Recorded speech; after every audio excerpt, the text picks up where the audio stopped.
त्या काळात राज्याभिषेक कसा घडला आणि त्याच्या आधी काय काय गोष्टी घडल्या. ज्यावेळेस छत्रपती शिवरायांनी वयाच्या 16व्या वर्षी जिजाऊ आईसाहेबांच्या आणि शहाजीराजे महाराज साहेबांच्या पाठिंब्याने म्हणा किंवा त्यांच्या असणाऱ्या विचाराने हिंदवी स्वराज्याची स्थापना केली, तोरणा किल्ला जिंकून. महाराजांनी राज्याभिषेकाची जेव्हा वेळ आली तेव्हा मग रायगडच का निवडला असेल? स्वराज्याची राजधानी म्हणजे तिथे शासकीय कामं चालणार.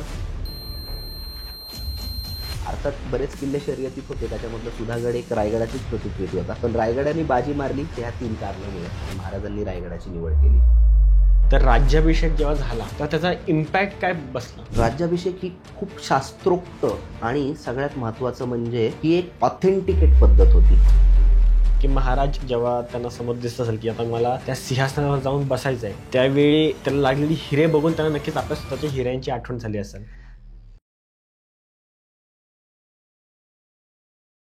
दी मराठी पॉडकास्टच्या आपल्या एका नव्या एपिसोडमध्ये आपल्याचे गेस्ट आहेत. त्यांचं नाव आहे अक्षय विलास भुजबळ आणि ते फिजिकल एज्युकेशन एक्सपर्ट आहेत आणि त्याचसोबत मोडीलिपी तज्ज्ञ देखील आहेत आणि त्यांनी 300 गडकिल्ले पायी ते फिरलेले आहेत आणि त्यांच्या यूट्यूब चॅनलद्वारे ते लोकांना सांगत असतात. ते इतिहास अभ्यासक देखील आहेत. अनेकशे विषय त्यांनी इतिहासातले त्यांच्या यूट्यूब चॅनलवर सांगितले, ते व्हिडिओ नक्की बघा. त्याचसोबत शिवकालीन युद्धकलेमध्ये ते पारंगत आहेत आणि त्यासोबत त्यांचे पूर्ण पुण्यामध्ये क्लासेस देखील जातात. तर बघत राहा आपला आजचा एपिसोड. आपल्या आजच्या एपिसोडमध्ये आपल्याला राज्याभिषेकाच्या आधी काय काय घडलं हे त्यांच्याकडून आपल्याला माहिती होणार आहे, म्हणून पाहत राहा हा एपिसोड. सर, आजचा जो आपला टॉपिक आहे तो खूप महत्त्वाचा आहे, म्हणजे राज्याभिषेकाआधी काय काय घडलं होतं हे आपल्याला माहिती करून घ्यायचं आहे आणि आपल्या ऑडियन्स त्यासाठी उत्सुक आहे. कारण काय आहे की राज्याभिषेक सगळ्यांना माहिती आहे, आता सगळेजणच राज्याभिषेकाशी म्हणजे निगडीत झालेले आहेत, कारण आता 1 जून 6 जून किंवा जी काही सोशल मीडियावर ट्रेंड येतो त्यामुळं सगळ्यांना माहीत झालं आहे. पण त्या काळात राज्याभिषेक कसा घडला आणि त्याच्या आधी काय काय गोष्टी घडल्या हे बऱ्याच जणांना माहिती नाही. तर राज्याभिषेकाच्या आधी काय घडलं आपण या पॉडकास्टमध्ये सर तुमच्याकडून जाणून घेणार आहोत. तर मला पहिलं तुमच्याकडून हे जाणून घ्यायचं आहे की राज्याभिषेक सर होणं महत्त्वाचं का होतं एवढं? प्रथमतः सगळ्यांना जय शिवराय.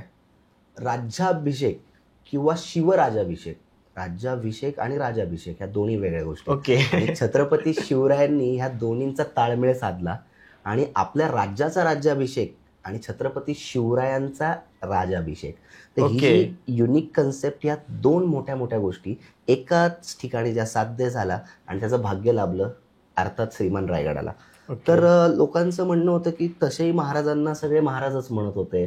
भोसले कुलोत्पन्न असणारे छत्रपती शिवराय हे ऑलरेडी शिवाजी महाराज म्हणूनच सगळे ओळखत होते. मग राज्याभिषेक करण्यामागचा प्रमुख उद्देश काय?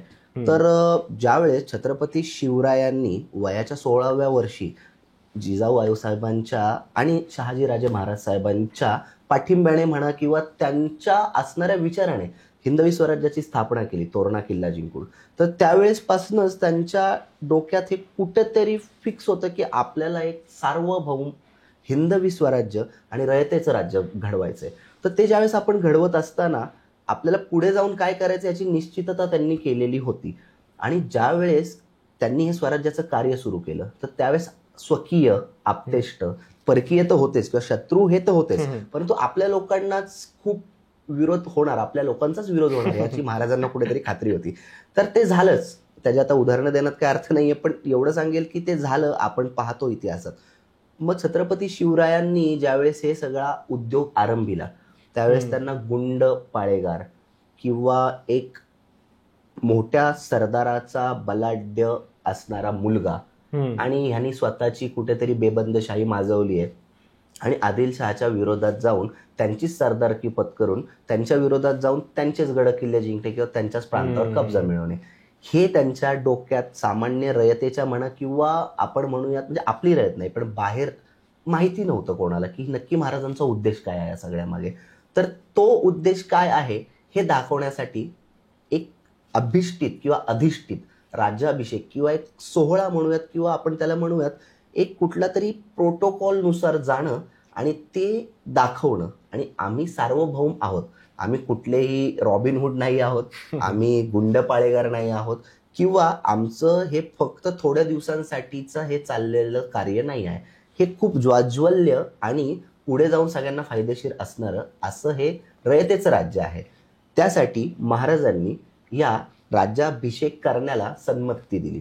आता तुम्ही म्हणाल संमती कशी दिली, तर महाराजांना आपले काशीचे जे पंडित आहेत गागाभट्ट, त्यांनी येऊन भेट देऊन हा सल्ला दिला. आता इतिहासात जर गेलो तर हे आधीपासून नक्कीच ठरलं होतं राज्याभिषेक करायचं किंवा काय, पण 1673च्या अखेरीस काशीवरनं गागाभट्ट हे नाशिकमध्ये आले आणि नाशिकवरनं त्यांना छत्रपती शिवरायांच्या आपल्या जे काय म्हणूयात त्याला जे प्रतिनिधी होते त्यांनी सन्मानाने रायगडावर आणलं. मग त्यांनी महाराजांना राज्याभिषेक करून घ्यावा याची एक कुठेतरी सूचना केली किंवा आपण म्हणूयात विनंती केली.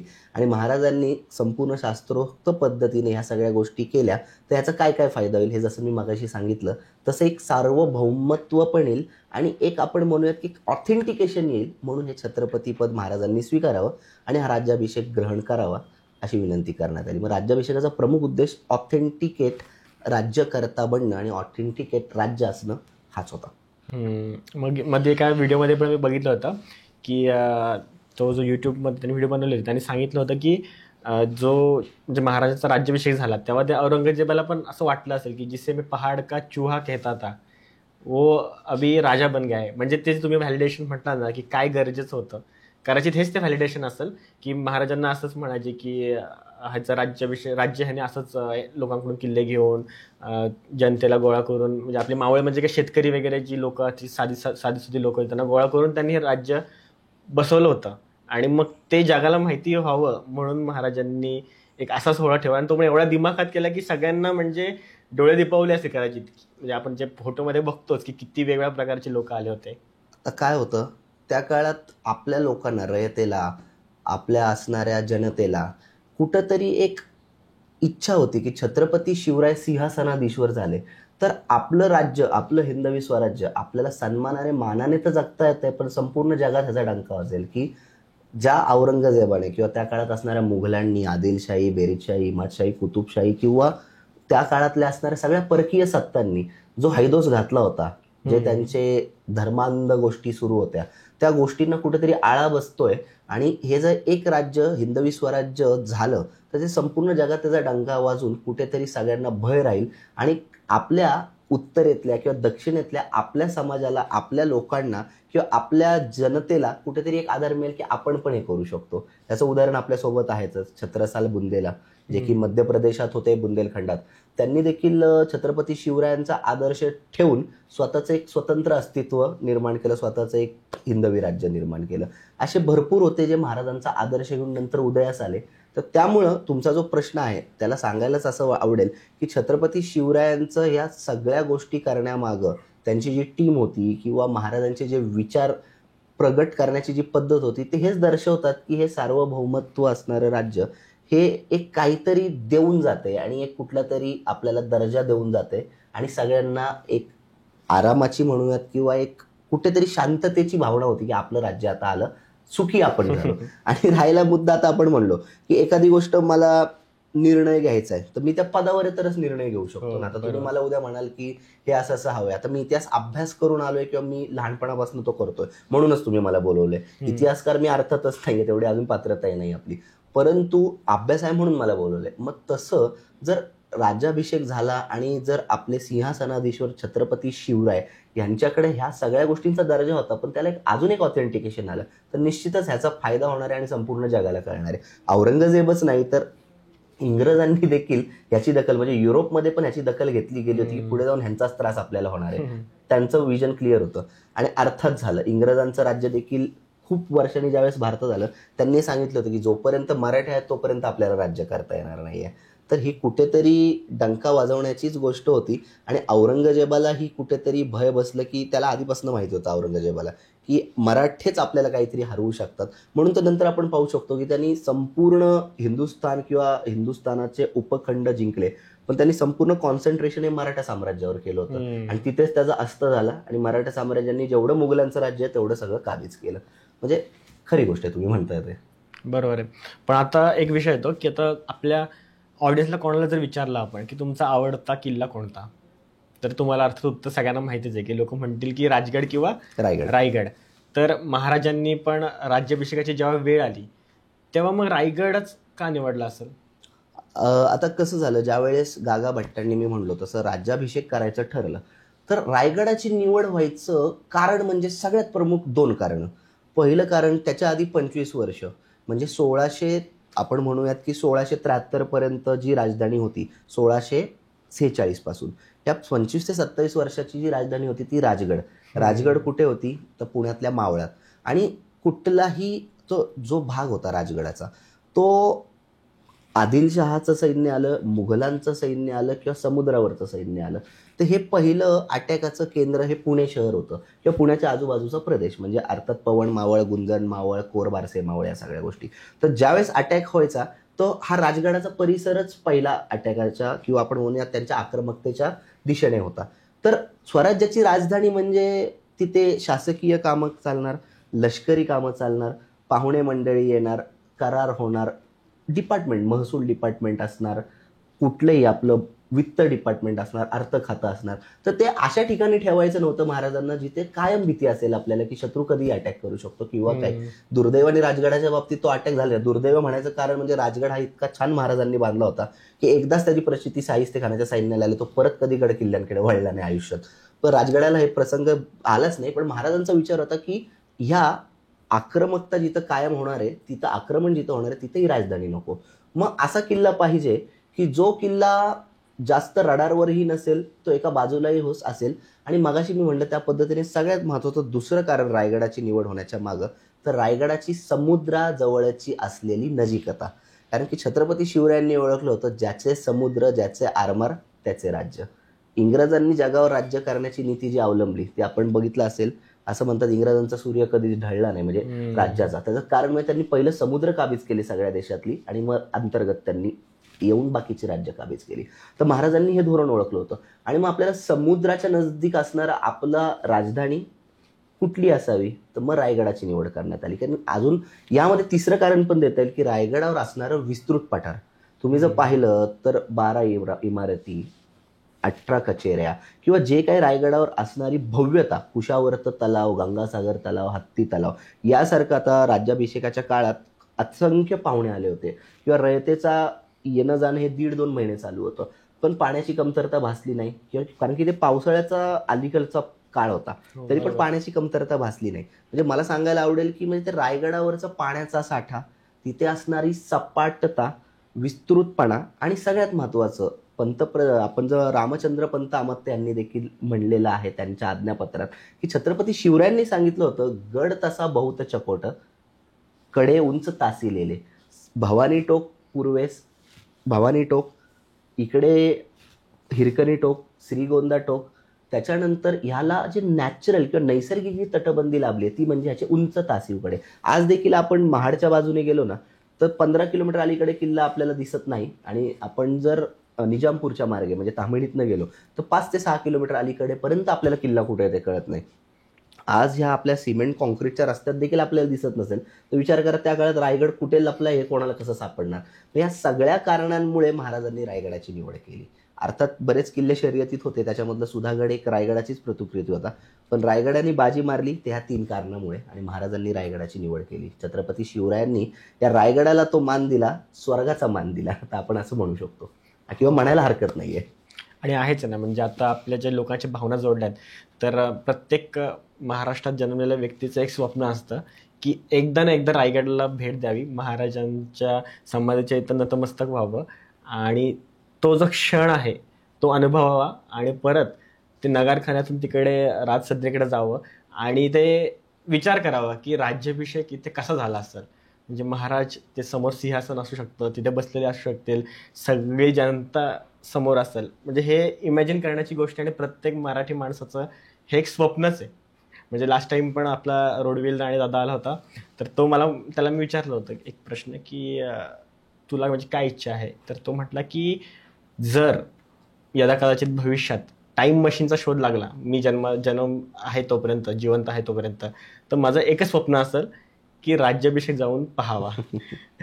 नाही अगदी त्यांनी असं म्हणूयात की तो जे करतोय किंवा मी जे करतोय त्याला अगदी समर्पक आमचे विचार असेच आहेत की आम्हाला जर खरंच वेळ मिळाला काय झालं आणि जगात जर कुठली इच्छा भगवंताने दिली ती तुम्हाला ही पूर्ण करतो, तर आम्हाला नक्कीच राज्याभिषेक सोहळा अनुभवायला आवडेल. कारण की ते दैदिप्यमान वैभव, आता मी गेले माझ्या माहितीनुसार कोरोनाचं 2008 पासून, म्हणजे मी ज्यावेळेस माझी 10वी-11वी झाले तेव्हापासून ते 2020 आणि 21 सोडलं कोरोनाचे, ते एकदाही आजवर तारखेनुसार आणि तिथीनुसार माझा सोहळा बुडलेला नाहीये. मला ते कितीही, म्हणजे आता माझा जो व्यवसाय आहे शाळा आणि कॉलेजेसचा, तो सुरुवातच अर्थात जूनमध्ये होतो, तरी पण मी 5 आणि 6 जूनला रायगडावर असतो. नंतर तिथीनुसार अर्थात एक 10-12 दिवसाचा डिफरन्स असतो, मी असतो. तो जो सोहळा तिथं अनुभवायला मिळतो आज देखील असंच वाटतं की महाराजांवर ज्यावेळेस राज्याभिषेकाचे ज्यावेळेस सोपस्कार आपण म्हणूयात की राज्याभिषेक होत असतो महाराजांचा, तर राज्याभिषेक करताना असा अनुभव येतो की खरंच आपले महाराज इथं बसलेले आहेत. हा नगारखाना मानाने डौलत आहे. इंग्रज अधिकारी आलेले आहेत, ते महाराजांसमोर नतमस्तक होत आहेत. हे सगळ्या वास्तू कुशावर्त तलावापासून वाडेश्वराचं, जगदीश्वराचं मंदिर, हे वाट पाहतात आतुरतेने की महाराज येतील. शिरकाई देवी वाट पाहते की महाराज माझ्या आशीर्वाद घ्यायला येतील. अर्थात हा आशीर्वाद, हे स्वराज्य सार्वभौम व्हावं, जसं प्रतिपतचंद्र लेखेवर जे महाराजांची जी राजमुद्रा आहे त्यानुसार हे कायमच वाढत द्यावं, या आशीर्वाद द्यायची ते वाट पाहत असतात. आणि याची डोळा, तो अनुभव महाराष्ट्रातल्या प्रत्येकाने, किंवा मी म्हणेल भारतातल्या प्रत्येकाने एकदा तरी घ्यावा. कारण की आजचा भारत आहे हा त्या रायगडावर झालेल्या राज्याभिषेकामुळे. तर नक्कीच ते घ्यायला पाहिजे. प्रत्येकाने ती अनुभूती एकदा तरी रायगडावर घ्यायला हवी. बरोबर. आणि मग आता त्या काळात जेव्हा राज्याभिषेकाची तयारी होत असेल, आता ऑब्व्हियसली आपण म्हणतो की महाराजांचा राज्याभिषेक आहे आणि महाराजांनी तर अफजल खानासाठीचा शायमियानाच एवढा जबरदस्त बनवला होता की त्याला म्हणजे प्रश्न पडले की अरे ह्याच्याकडे एवढी संपत्ती कुठून आली. तर मग जेव्हा राज्याभिषेक महाराजांनी केला असेल तो सोहळा, तर जगाच्या नजरेआड म्हणजे राहिला नसेल, तो सगळ्यांचं त्यांच्यावर फोकस गेला असेल. मग तुम्हाला काय वाटतं की त्याच्या आधी त्यांनी काय काय तयारी केलेली असू शकते? पहिलं तर मला सांगायला आवडेल, ज्यावेळेस अफजल खानाचा शामियाना बांधला, तर अफजल खानाला ते प्रलोभन दाखवायचं होतं आणि त्याला हे कुठंतरी सांगायचं देखील होतं, मी कुठलाही सरदार पुत्र आहे म्हणून हे सगळं चालवत नाहीये, तर माझं एक कुठलं तरी धोरण आहे, विजन आहे, आणि आमचं स्वराज्य गरीब नाहीये. आणि गरीब असेल नसेल यापेक्षा माझ्या रयतेला, माझ्या पुढच्या जनतेला मला कायमच श्रीमंत ठेवायचे, सुखी ठेवायचे, समृद्ध ठेवायचे. म्हणून ही एवढी भरभराट माझ्या राज्याची आहे, महाराजांना दाखवणं हे मुख्य उद्देश होता. हे बऱ्याच ठिकाणी वाचनात देखील आलं की महाराजांना हे दाखवायला त्याला आवडलं की आमचं ही भरभराट आहे आणि आमचं हिंदवी स्वराज्य सगळ्यांना आवडतंय.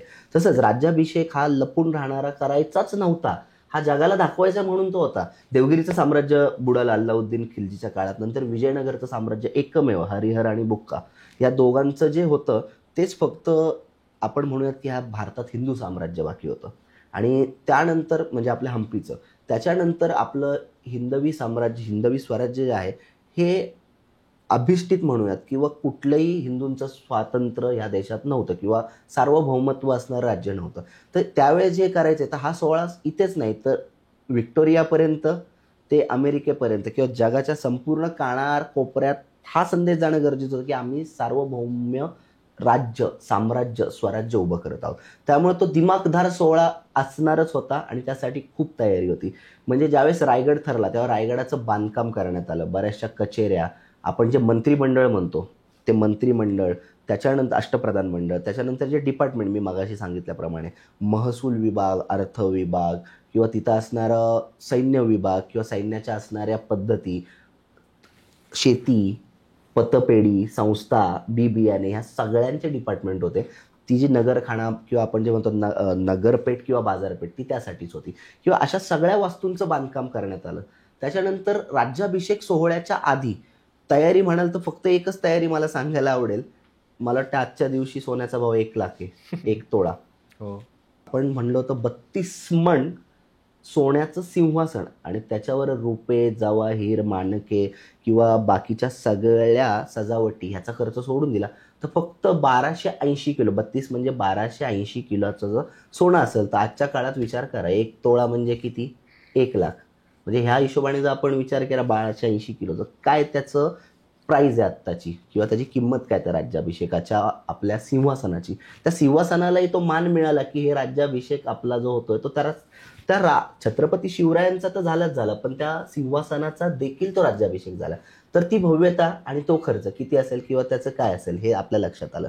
राहिला बाकीचा सांगायचा उद्देश, तर 2 महिन्या आधीपासनं काशीवर्ण गागा भट्ट किंवा त्यांचे बाळंभट्ट म्हणजे महाराजांचे राजपुरोहित बाळंभट्ट किंवा पूर्ण भारतभरातनं विद्वान पुरोहित किंवा तज्ज्ञ हे तिथं येणं, पाहुणे मंडळी येणं, साक्षात इंग्रजांचे म्हणजे इंग्रज लोक येणं आणि ह्या सगळ्या पाहुण्या मंडळींची देखरेख, त्यांचा खर्च, त्यांना उत्तमोत्तम व्यवस्था, गडावर असणारे प्राणी किंवा पाण्याची व्यवस्था, जेवणा खावण्याची व्यवस्था, याच्या देखील नोंदी आहेत की सगळं खूप चांगल्या पद्धतीने नियोजन केलं होतं. राज्याभिषेकाच्या दिवशी 20 ते 25 हजाराचा जनसमुदाय तिथे होता आणि 2 ते 3 महिने हा सोहळा चालला, पुन्हा परत त्याच्यानंतर एखादा महिना.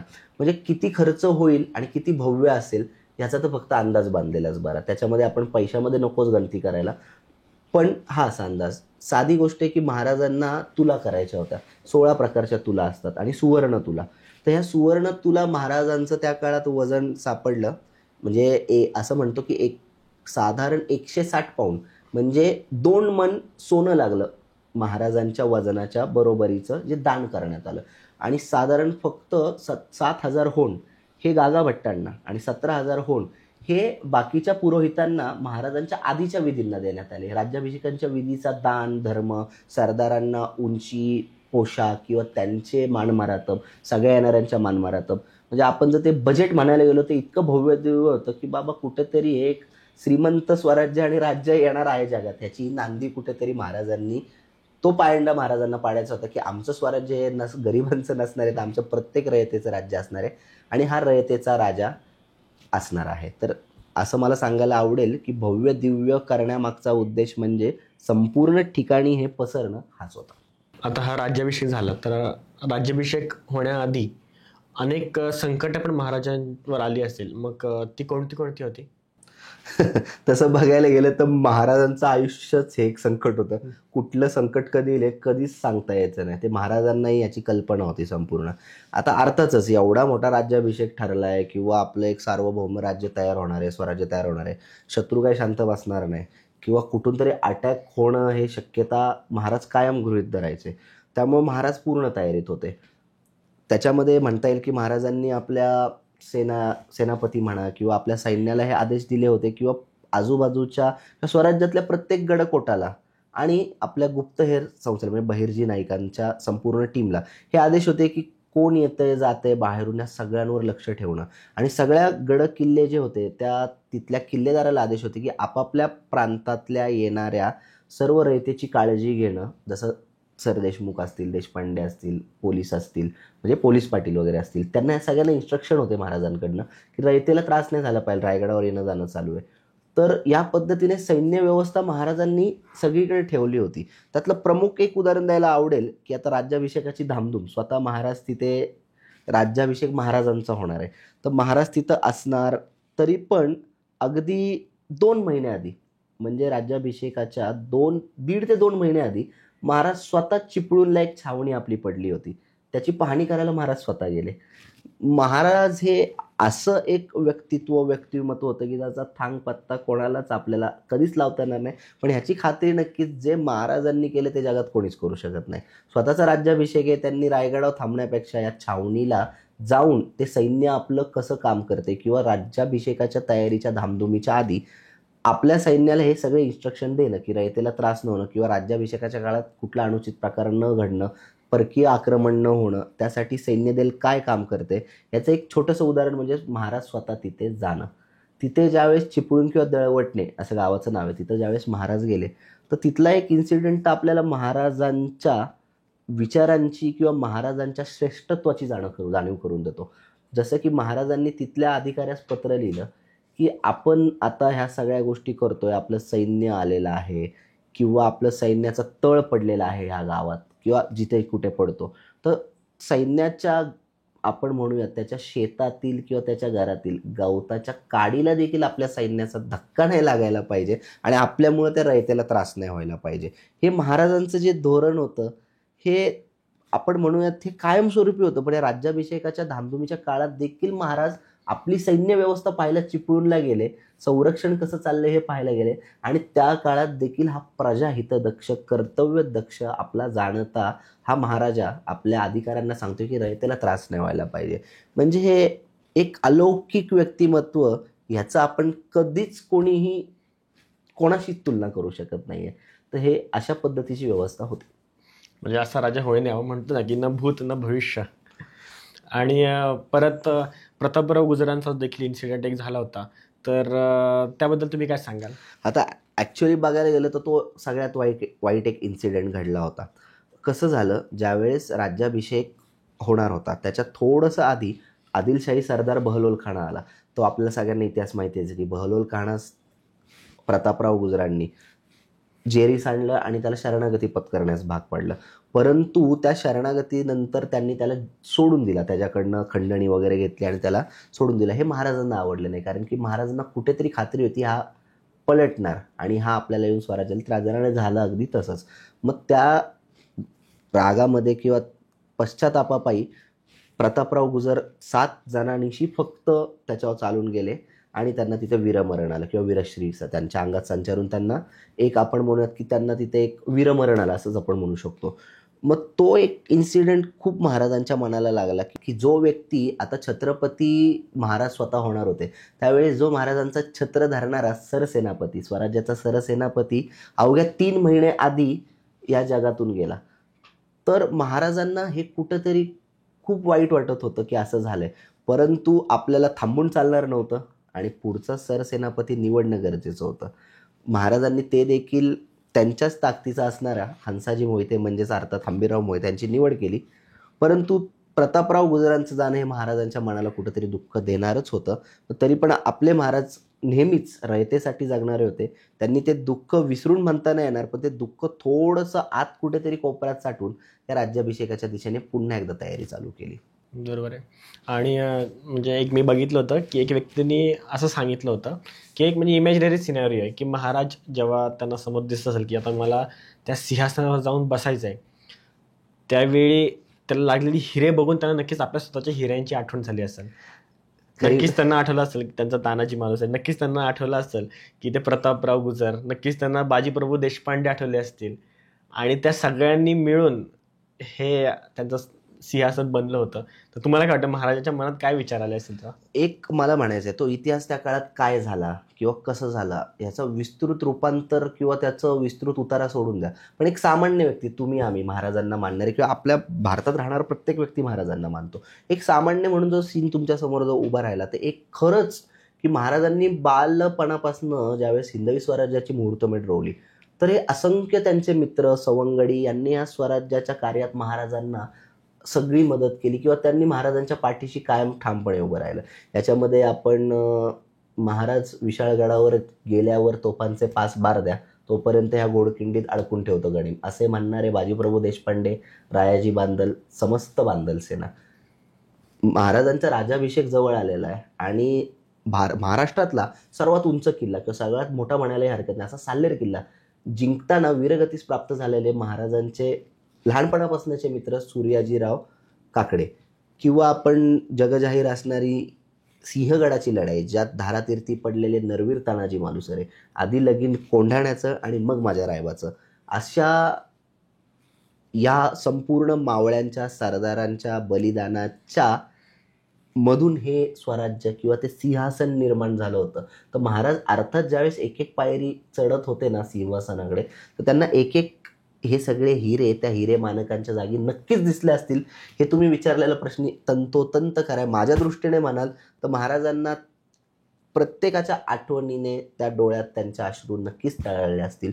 आणि ज्यावेळेस राज्याभिषेक झाला त्यावेळेला ह्या सगळ्यांनी देखील स्वर्गातून महाराजांवर पुष्पवृत्ती नक्कीच केली असेल, हे मला तरी वाटतं आणि माझा विश्वास आहे की हे सगळ्यांना नक्कीच वाटत असेल. हो, कारण किती जरी झालं ना तरी व्यक्ती आहे, व्यक्तीला भावना असतात. म्हणजे आणि त्यावेळीच्या ज्या सिच्युएशनमध्ये जे त्यांनी केलं ते परत करणं कठीण आहे. म्हणजे महाराजांनी जे स्वराज्य निर्माण केलं तसं परत करणं आत्ताच्या घडीला, म्हणजे आपण आता बघतो की आता जे सध्याची करंट सिच्युएशन आहेत त्यामध्ये असं करणं खूप कठीण आहे. म्हणजे आपण म्हणतो ना की एक वर्ल्ड पीस ठेवणं ते खूप कठीण झालं, कारण जो तो आजकाल एकमेकांच्या विरोधात आहे, आपलीच लोक आपल्या विरोधात आहेत. आणि त्या काळात तर महाराजांना किती विरोध होता. आणि म्हणजे अशा दऱ्याखोऱ्यातील शिळा, म्हणजे आपण म्हणतो ना की एका वाक्यात लिहिलं होतं की माझ्या मराठी मातीचा लावा ललाट असा टिळा, तिच्या संघाने जागला दऱ्याखोऱ्यातील शिळा. म्हणजे याचा अर्थ असाच आहे की बाबा महाराजांनी ह्या मराठी माणसांना सगळ्यांना एकत्र केलं आणि हे शिळांसारखे जे मावळे होते आपले, त्यांना लढायला प्रोत्साहित केलं आणि त्यांना घेऊन हे सगळं स्वराज्य त्यांनी उभं केलं. समर्थ रामदास स्वामींनी महाराजांना एक पत्र लिहिलं होतं. त्यामध्ये नक्कीच लिहिलं होतं, तुम्हाला माहिती आहे, निश्चयाचा महामेरू, अखंड स्थितीचा निर्दारू. तर ह्याच्यामध्ये महाराजांचं तुम्ही जर कधी ते पूर्ण वाचलं ना, तर काय होते, महाराजांचं कार्य काय होतं ते एका उलगडता नाही, पण एक थोडक्यात म्हणून की ॲबस्ट्रॅक्ट होता महाराजांच्या कार्यावरचा तो. तर ज्यावेळेस या दऱ्याखोऱ्यातील शिळ्या जागण्याचा ज्यावेळेस प्रयत्न महाराजांनी केला, त्याच्या थोडंसं आधी जर आपण गेलो, जसं म्हणलो की देवगिरीचं यादवांचं राज्य बुडालं 13व्या शतकापासून या महाराष्ट्रभूमीत. तर 13वं शतक ते शहाजीराजे महाराज साहेब 1620-1630 पर्यंत, जोपर्यंत संपूर्ण ॲक्टिव्ह या हिंदवी स्वराज्य कार्यासाठी होत नव्हते, तोपर्यंतचा हा 350 वर्षाची, म्हणजे बाबासाहेब पुरंदरे तर म्हणतात 350 वर्षाची एक काळरात्र. कारण की भाषा बदलली, आपल्या इथली संस्कृती बदलली, आपल्या इथे रोजचं जगणं मुश्किल झालं, आया बहिणींचं बाहेर फिरणं मुश्किल झालं. अशी 350 वर्षाची काळरात्र हे ज्यावेळेस बदलण्याचं स्वप्न एक सरदार शहाजी राजे भोसले हे घेतात, त्यांना इतक्या अडचणी होत्या या सगळ्या गोष्टी करण्यामागं, पण त्यांनी आपल्या मुलांच्या कडून किंवा मुलांकरवी हे स्वराज्य निर्माण करण्याचे विचार ज्यावेळेस अंगी ठाई बांधले, त्यावेळेस जिजामाता आऊसाहेब यांनी देखील या सगळ्या गोष्टी आपल्या मुलांना शिकवल्या. आणि हे स्वराज्याची ज्यावेळेस मुहूर्तमेढ रोवली, आपल्याला माहितीच आहे की रायरेश्वरावर ज्यावेळेस महाराजांनी शपथ घेतली, ते सगळे सवंगडी महाराजांसोबत होते. आणि या सगळ्यांनी ठरवलं महाराजांना शेवटपर्यंत साथ द्यायची, आपल्या मंदिरांसाठी, आपल्या हिंदवी स्वराज्यासाठी, आपल्या रयतेला नीट जगतावं यासाठी, आणि सगळ्यात महत्त्वाचं एक सुखी, स्वाभिमानी, समाधानी, प्रत्येकाला व्यक्ती स्वातंत्र्य, विचार स्वातंत्र्य असणारं राज्य द्यावं, ही ज्यावेळेस कन्सेप्ट सगळ्यांच्यात रुजवायची, तर ह्या सगळ्यांनी महाराजांना याचा पाठिंबा दर्शवला. विरोध करणारे होते, पण महाराजांना, तर मगाशी तुम्ही जो प्रश्न विचारला त्याचं उत्तर असं की आजच्या कालच्या जगात आपण म्हणतो की महाराजांसाठी प्राण देणारे बाजीप्रभू आठवले, किंवा महाराजांना त्रास होऊ नये, किंवा महाराजांचं जे स्वप्न आहे की पुन्हा आपल्याला जे औरंगजेबाला तहात गेलेले, पुरंदरच्या तहात गेलेले किल्ले मिळवायची सुरुवात माझ्यापासून व्हायला पाहिजे, त्यासाठी मी माझ्या मुलाचं लग्न बाजूला ठेवतो, असे म्हणणारे तानाजी मालुसरे हे आजकालच्या जगात मिळणं अशक्यप्राय गोष्ट आहे. त्यामुळं त्या काळाची आणि आजच्या काळाची तुलना होणे असं, म्हणजे पूर्णपणे हा एक वेगळाच प्रयत्न आहे, तो होणं अवघड आहे, असं माझं तरी त्याच्यावरचं मत आहे. आणि मी एक फिल्म बघितली होती, जिचं नाव होतं म्हणजे फर्जंद, सगळ्यांना माहीत आहे आपली जी फिल्म आहे. तर त्या फिल्ममध्ये एक दाखवलं होतं की महाराजांचं म्हणणं होतं की आपण पन्हाळा जिंकला पाहिजे.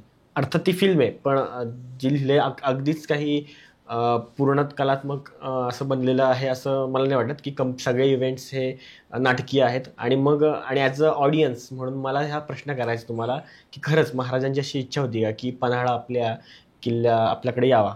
आता तुम्ही ज्या पिक्चरचा रेफरन्स घेऊन सांगितला त्यानुसार मला पहिलं पिक्चरचं सांगायला आवडेल. खूप आतुरतेने मी फर्जंद या पिक्चरची त्या काळात जून 2018 तो पिक्चर आला होता, वाट पाहत होतो. कारण की बरेच वर्ष महाराष्ट्रात किंवा बॉलिवूडमध्ये, मराठी फिल्म इंडस्ट्रीमध्ये महाराजांच्या जीवनपटावर 1-2-4 पिक्चर आले, नाही असं नाही, परंतु त्यांच्या एक सरदारावर, मावळ्यांवर पिक्चर काढण्याची जी एक दैदिप्यमान गोष्ट दिग्पाल लांजेकर सरांनी केली, ती कधीही वाखाणण्याजोगी आहे. आणि दिग्पाल लांजेकर सर स्वतः इतिहास अभ्यासक आहेत, आणि ते ज्या वेळेस हा पिक्चर मांडतात त्याच्यामध्ये कुठेही कादंबरीची भपकता नसते, तर एक कुठंतरी एक ऑथेंटिकेशन, जे मागाशी म्हणलो, त्या इतिहास अभ्यासाने तो मांडण्याचा प्रयत्न असतो. तर नक्कीच ही खरी गोष्ट होती की छत्रपती शिवरायांना आवडता त्यांचा पन्हाळा हा घेणं फार गरजेचं स्वराज्यात वाटत होतं. तुम्हाला सांगायला आवडेल, ज्यावेळेस पुरंदरचा तह झाला त्याच्यानंतर महाराज आग्र्यावरनं आले, एक साधारण 1667 पासून ते 1670 पर्यंत, हे 3.5-4 वर्षाच्या कालावधीत आपण कोणतंही स्वराज्याचे गडकिल्ले जिंकण्याचं कार्य नाही. नवीन गडकिल्ले बांधणी केली, स्वराज्य बेलाक केलं, मजबूत केलं, अंतर्गत व्यवस्था सुधारली, पण औरंगजेबाच्या कुठल्याही, किंवा आपण म्हणूया मुघलांशी आपण त्या काळात कोणती लढाई न करता फक्त स्वराज्याकडे लक्ष केंद्रित करतं करारानुसार. पण आता पुन्हा हे सगळं करणं गरजेचं होतं, पुन्हा तहात गेलेले किल्ले घेणं गरजेचं होतं, आणि कुठेतरी एक आपण जसं म्हणतो की एक हिंदवी स्वराज्य निर्माण करण्याची पुन्हा मुहूर्तमेढ रोवण्याची गरज होती. तर सुरुवात तानाजी मालुसरे यांनी अर्थात केली सिंहगड जिंकून. मग आता हळूहळू हे सगळे सिंहगड, सिंदोळा, आपण लोहगड, हे सगळे कारंजे, हे सगळे किल्ले महाराजांनी ज्यावेळेस जिंकायला सुरुवात केली, आणि त्यावेळेस त्यांच्या डोळ्यासमोर एक किल्ला होता, तो म्हणजे पन्हाळा. तर पन्हाळ्याचा विशेष सांगायला काय आवडेल, पन्हाळा म्हणजे स्वराज्याची त्या बाजूची ती बाँड्री होती, आणि तो एक असा आज देखील जरी तुम्ही पन्हाळ्यावर गेला तर तुम्ही पाहाल एवढा विस्तृत आणि भव्य किल्ला आहे. आज ते तालुक्याचं ठिकाण आहे, म्हणजे इतका भव्य, आणि वरतीच तालुक्याचे सगळे ऑफिस, शाळा वगैरे सगळ्या गोष्टी आहेत कॉलेजेस पासून. तर ते इतका महत्वाचा भूभाग होता की त्यामुळे विजापूर जे आदिलशहाकडे जाणारा रस्ता आणि इकडे समुद्राकडे म्हणजे रत्नागिरी किंवा आपण म्हणूयात सिंधुदुर्ग आजच्या जिल्ह्यातला जाणारा रस्ता, हा सगळ्यात महत्त्वाचा तो प्रांत होता. तर तो पन्हाळा जिंकणं हे कायम महाराजांना गरजेचंच होतं. म्हणजे ज्यावेळेस महाराज पन्हाळ्याच्या वेढ्यातनं सुटले त्याच्यानंतर जो पन्हाळा आपण सिद्धी जोहरकडे दिला आणि मग हे पुन्हा मग पुढे जात जात जात ते पुरंदरच्या तहापर्यंत गोष्टी आल्या 1666 65 66 पर्यंत. तोपर्यंत हा किल्ला पन्हाळा कुठे होता तर आदिलशहाकडे. मग महाराजांनी ज्यावेळेस मुघलांशी, मिर्झा राजांशी तह केला तेव्हा महाराजांनी एक प्रयत्न केला की मुघलांच्या वतीने आपण हा पन्हाळा स्वराज्यात सामील करून घ्यायचा जो आदिलशहाकडे, आणि तो ठेवायचा स्वतःकडे. तर महाराज त्यासाठी ज्यावेळेस त्यांनी एक सैन्य फळी पाठवली, पण तो जो आदिलशहाचा सरदार होता तो हुशार होता, तर तो काय प्रयत्न सफल झाला नाही आणि महाराज स्वतः असताना महाराजांच्या समोर आपल्या 1000 मावळ्यांचा तिथे बळी गेला. रक्तरंजित तो इतिहास आहे आणि ते महाराजांच्या मनाला डागणी देणाऱ्या विषयांपैकी सगळ्यात महत्त्वाचा विषय होता. त्यामुळं ह्या 2 गोष्टींमुळे देखील महाराजांना पन्हाळा कायम महत्त्वाचा वाटत होता आणि तो घेणं हे फार गरजेचं होतं. जसं की मी एक त्याच्या भौगोलिक कारण तर सांगितलंच, पण एक कुठेतरी एक आत्मीयतेचा किंवा आपण म्हणूया एक जे कुठंतरी खोलवर रुजलेला घाव आहे तो घालवण्यासाठी देखील हा पन्हाळा घेणं फार गरजेचं होतं. आणि अर्थातच आपल्याला माहिती आहे शूरवीर कोंडाजी फर्जंदांनी अवघ्या 60 मावळ्यानिशी बाबू खान किंवा बेशक खान ह्याच्याकडनं तो किल्ला घेतला. त्यामुळं पन्हाळा घेणं हे महाराजांना राज्याभिषेकाच्या आधी पन्हाळा स्वराज्यात असणं ही महाराजांची इच्छा होती, हे कुठेही नाकारता येत नाही. मस्त.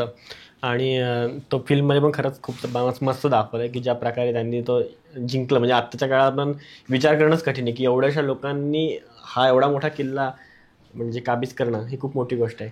आणि आता at the end of the podcast म्हणजे आपण राज्याभिषेकाच्या आधी सगळ्या गोष्टी घडल्या तर त्या पाहिल्याच, पण आता मला शेवटच तुम्हाला हा प्रश्न करायचा आहे की आपण म्हणतो एखाद्या गोष्टीचा इम्पॅक्ट असतो, तर राज्याभिषेक जेव्हा झाला तेव्हा त्याचा इम्पॅक्ट काय बसला? राज्याभिषेक जसं आपण मगाशी चर्चा करतोय संपूर्ण, राज्याभिषेक ही खूप शास्त्रोक्त आणि सगळ्यात महत्त्वाचं म्हणजे ही एक ऑथेंटिकेट पद्धत होती. आता मला जर एखादं डिसिजन घ्यायचं आहे तर माझ्याकडे कुठलं तरी पद पाहिजे, तर त्या पदासाठी गागा भट्टांनी ज्यावेळेस छत्रपती शिवरायांना विनंती केली की तुम्ही हे स्वीकारा छत्रपती पद, याचा अर्थ काय तुम्ही आत्ताही महाराज आहात, पण ज्यावेळेस तुम्ही शास्त्रोक्त पद्धतीने तुम्ही भोसले कुलोत्पन्न आहात, पण ते आता पुन्हा एकदा ते संस्कार म्हणजे जे शब्द संस्कार, वेद संस्कार या सगळ्या वैदिक पद्धतीने म्हणा राज्याभिषेक ज्यावेळेस होईल तेव्हा तुम्ही अभिष्टित छत्रपती व्हाल आणि तुमच्याकडे लोकांचा जगाचा पाहण्याचा दृष्टिकोन हा फक्त एका बलाढ्य सरदाराचा मुलगा मगाशी म्हणल्याप्रमाणे किंवा गुंड पाळेगार हा राहणार नसून हा एक महाराजा आहे, हे एक सार्वभौम राज्य आहे आणि प्रत्येक गोष्टीचा इथे दर्जा ठरलेला आहे आणि प्रत्येक गोष्टीला अधिकार घेण्याचा ह्या राज्याला कुठेतरी एक अधिकार आहे आणि ह्याचे आपण म्हणूयात की सर्व आहेत छत्रपती शिवाजी महाराज.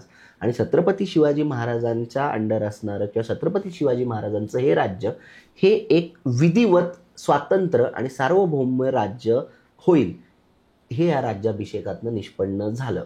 आणि हे आज देखील झालं, आता 352 वर्ष होतील, पण मला वाटत नाही की जेवढं आपल्याला राज्याभिषेकाची आतुरता असते बाकी कुठल्या गोष्टीत तितकी नसेल. त्यामुळे राज्याभिषेक होण्याचं हे आज देखील आपण अनुभवतोय की काय महत्त्व होतं.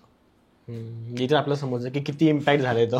इम्पॅक्ट झालाय आणि त्या इम्पॅक्टचा नंतर जरी आपण बघितला तर पुढे आपण इतिहासात जाऊया थोडं. हा देखील एक महत्त्वाचं उत्तर म्हणण्यापेक्षा एक डिस्कशन आहे की छत्रपती शिवरायांचा राज्याभिषेक झाला ज्येष्ठ शुद्ध त्रयोदशी 5 आणि 6 जून 1674 साली. त्याच्यानंतर इंग्रजांचं राज्य आलं 1818 साली. 1818ला ज्यावेळेस इंग्रजांनी मराठ्यांचं राज्य संपवलं, मराठा साम्राज्य ज्यावेळेस खालसा केलं त्यावेळेस दुसरा बाजीराव पेशवे आणि अर्थात प्रतापजी राजेसिंह भोसले म्हणजे छत्रपती हे त्यावेळेसचे होते महत्त्वाचे. तर त्यावेळेस ते राज्य संपवलं ना, त्या इंग्रजांनी ज्यावेळेस कथन केलं की आम्हाला मराठ्यांना हरवण्यात एवढे वर्ष गेले, नाहीतर 100 वर्षाआधीच इंग्रजांचं राज्य भारतावर आलं असतं. तर ह्या राज्याभिषेकाची व्याप्ती इतकी होती की नंतर अर्थात छत्रपती संभाजी महाराज, छत्रपती शाहू महाराज, अर्थातच महाराणी ताराबाईमध्ये काळात होता त्यांचा मुलगा शिवाजी महाराजांसोबत, नंतर शाहू महाराजांच्या काळात श्रीमंत बाजीराव बल्लाळ पेशवे, श्रीमंत नानासाहेब पेशवे त्यांच्या काळात अटकेपार झेंडे लागले. म्हणजे हे मराठा स्वराज्य मराठा साम्राज्यात रूपांतरित ज्यावेळेस झालं त्यावेळेस ही कुठेतरी आस्था निष्ठा ही प्रत्येकाला होती की हे आपलं आता हिंदवी स्वराज्य हे आपल्याला इतकं वर्ष त्रास झालेला आहे, इतक्या वर्ष आपल्या जनतेने जो अन्याय सहन केलाय, आता आपल्या जनतेचं झालं पण दक्षिणेतल्या आणि उत्तरेतल्या जनतेला देखील हे हिंदवी स्वराज्य द्यावं, हे आपलं जे छत्रपतींचं स्वराज्य आहे ते द्यावं. आणि अटकेपार आपण झेंडे लावले. अर्थात आपल्याला यासाठी खूप कष्ट करावे लागले, खूप बलिदान द्यावे लागले, पण कुठेतरी या राज्याभिषेकाच्या मुळेच या गोष्टी पुढे जाऊन आपल्याला मराठा स्वराज्याचं मराठा साम्राज्यात रूपांतरित करण्यात आलं आणि जो की पूर्ण जगाला याची दखल घ्यावी लागली. तर हे राज्याभिषेकाचं खूप महत्त्व होतं असं मला तरी सांगायला आवडेल. तर धन्यवाद सर, तुम्ही आमच्या पॉडकास्टवर आलात आणि आपल्या ऑडियन्सला सगळी तुम्ही ऑथेंटिक माहिती दिली, त्याबद्दल तुमचं धन्यवाद. जय शिवराय. तुमचे धन्यवाद की मला तुम्ही बोलवलं आणि संधी दिली की माझे विचार मत मांडण्याची इथे, आणि असाच तुमचा कार्यक्रम पुढे जावा ही माझी इच्छा. थँक्यू. आय होप तुम्हाला व्हिडिओ आवडला असेल तर लाईक करा, कमेंट करा आणि चॅनलला सबस्क्राईब जरूर करा, कारण जेवढे आपले सबस्क्रायबर वाढतील तेवढे चांगले चांगले गेस्ट आपण आपल्या चॅनलवर आणू शकतो. म्हणून चॅनलला सबस्क्राईब जरूर करा आणि जाणून घ्या आपल्या लोकांच्या गोष्टी आपल्या मराठीत, फक्त आणि फक्त दी मराठी पॉडकास्टवर.